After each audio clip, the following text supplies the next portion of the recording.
We've got alpha decay now and beta decay down here. The beta decay we know already.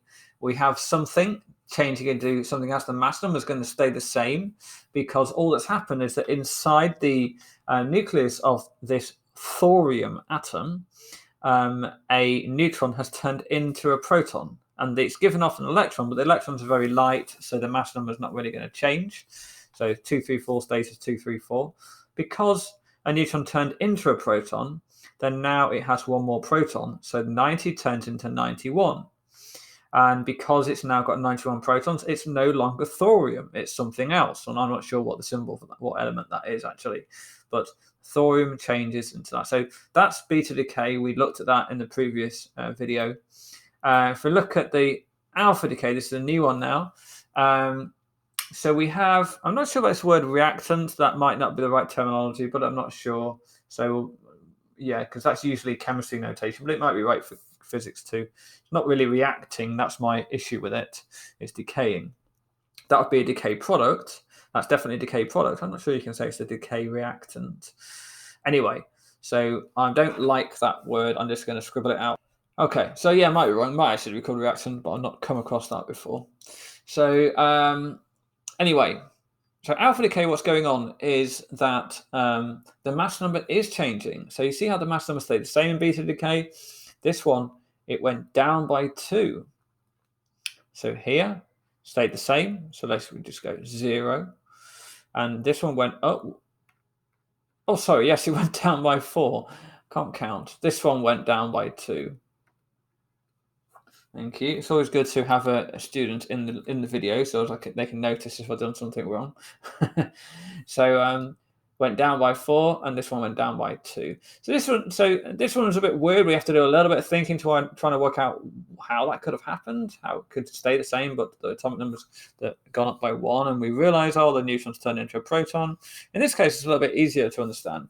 If it's gone down by 4, and it's still in terms of the mass number, and down by 2 in terms of the atomic number, then clearly the thing that's been given off has got 2 protons and a mass number 4. So really all that's happened is a chunk of the atom has just sort of fallen off, or well, flew off really. So this it's called a helium nucleus because it's got 2 protons, so it's helium. But you can also call it an alpha particle.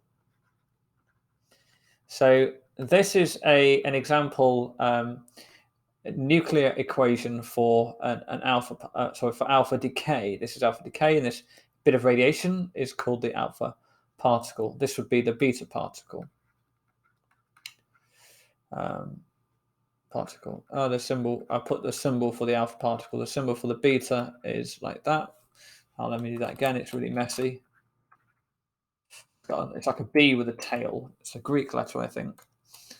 We'll include gamma decay in this as well. At GCSE, I think at A-level as well. I'm not sure.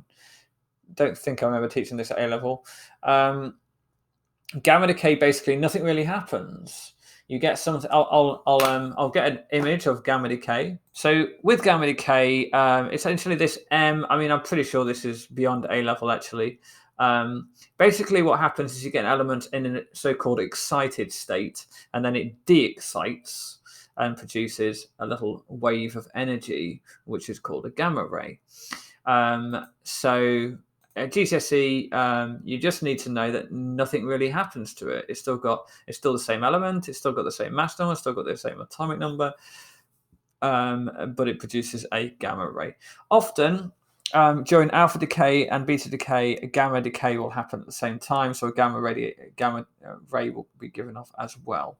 But a lot of gamma decay often causes people confusion because they think, oh, what happens to gamma decay? And the answer is just not much really. Okay. So little m, it doesn't come up at GCSE, and I don't think it even comes up in A-level actually. But I think it refers to like what sort of state the atom is in terms of how excited it is or something like this. It's been a while since I've looked at this, but it certainly doesn't come up in GCSE, so you don't need to worry about it.